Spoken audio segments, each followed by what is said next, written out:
Con 10 años, Javier hizo sus primeras fotografías con una Kodak y solía salir al campo con su padre.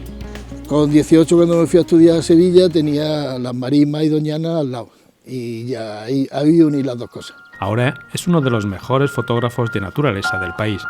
Lo demuestra la publicación de sus trabajos en páginas web y revistas especializadas como National Geographic, Quercus o Visión Salvaje. Una buena foto de naturaleza es complicado, porque tú aquí no controlas nada. Lo que hemos hecho de macro puedes controlar un poquito la iluminación y demás, pero fotografiando especies silvestres, un ave, un mamífero, tú no controlas ni la luz, ni el momento, los pájaros y los bichos hacen lo que les da la gana. Entonces lo primero es conocer muy bien la etología de la especie, su comportamiento. Tienes un trabajo de campo de ir acercándote, que él te acepte en su territorio y acercándote cada vez más, hasta que consigues que se ponga más o menos en una distancia, porque para hacer una buena foto tienes que estar muy cerca, no valen teleobjetivos muy... Es decir, un águila real con todo lo grande que es, si la tienes a más de 10 o 15 metros ya no le hace una buena foto. Colabora en programas de televisión y en documentales. Lo ha hecho en el largometraje Guadalquivir, dirigido por Joaquín Gutiérrez Hacha. Salí al campo con un fantástico equipo y un teleobjetivo muy largo y pensar que te va a traer una buena foto, no.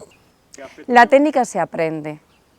La técnica se aprende. Al final la técnica es una suma de instrumentos tangibles y de fórmulas tangibles que tarde o temprano se van a aprender. Si te gusta la naturaleza, es que el estar en contacto, llegar a esa relación con un bicho y luego poderle sacar una buena imagen, con esa imagen además pues publicarla, hacer que la gente lo conozca, con lo cual, bueno, un granito de arena en que la gente respete a ese bicho una vez que tú cuentas un poco su etología y lo ven.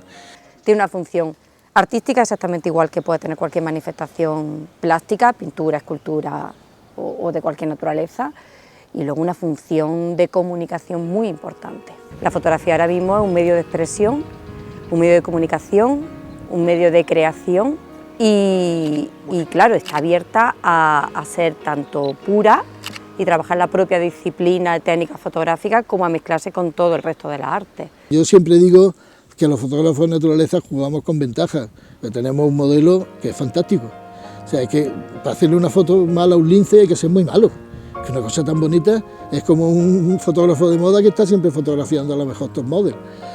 Macho, vas con ventaja. La fotografía de naturaleza supone trabajar en entornos protegidos y con especies en peligro de extinción, por lo que requiere de cierta preparación.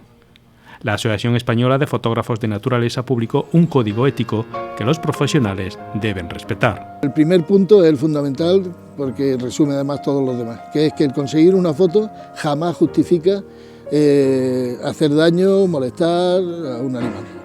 Y sobre todo animales en especies en peligro de extinción, en época de cría. La mayoría de la gente que se está metiendo en hacer fotos de naturaleza no tiene los conocimientos naturalistas que debería tener o no se informa lo suficiente. Y eso sí está creando algún problema, pero ya te digo, la mayoría de las veces no es con ganas de hacer daño ni nada, es simplemente de puro desconocimiento. Un pastor le dice, ahí hay un nido de un bicho de esos que come conejos, y se sube y se mete en un nido de un águila imperial. Ese año el águila no cría, ¿no? Intervenir en la naturaleza siempre es muy delicado. Aunque lo hagas con toda la buena voluntad del mundo, es muy delicado intervenir, hasta incluso introducir comida. Tienes que saber muy bien, de hecho está prohibido. De Félix decían, es que usaba trucos. Claro, es que muchas cosas no hay otra forma de hacerlo.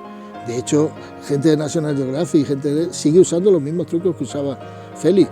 Yo si publico una foto del búho, al lado está la mía con el búho aquí puesto, que se vea que es de cetrería. Tú estás dejando allí tu olor, estás dejando desprotegido el nido. A la media hora de irte entra cualquier bicho y se come a los pollos.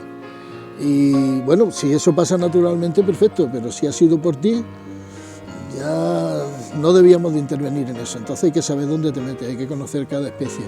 Desde 2012, un decreto regula la realización de fotografías en espacios silvestres de Andalucía, para lo que se necesita autorización.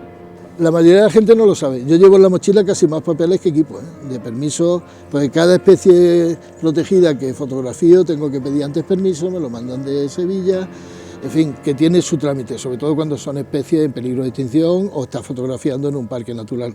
Y luego también es muy aleatorio, porque tú, por ejemplo, vas a Gredos y está la gente corriendo a las cabras, echándoles pan, con el móvil encima, y sin embargo montas un cacharro como este con un trípode y ya tienes un guarda allí diciéndote que te vayas.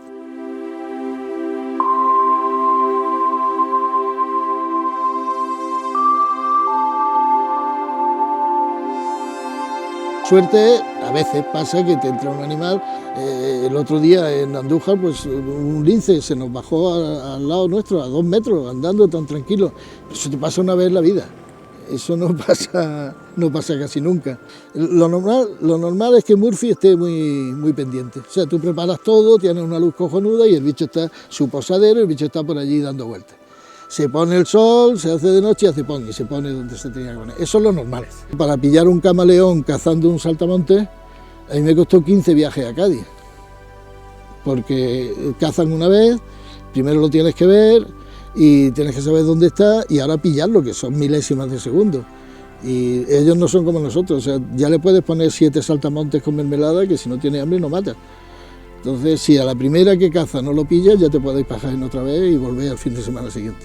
Entonces hay veces que te pasas 12, 14 horas y hay gente que me dice, bueno, ¿te llevarás un libro o algo? Digo, sí, hombre, para que pase lo que tiene que pasar y yo leyendo. Ahí tienes que estar continuamente pendiente. Conocimientos, técnica, días de preparación y paciencia y hasta un poquito de suerte son esfuerzos que, para Javier, merece la pena totalmente.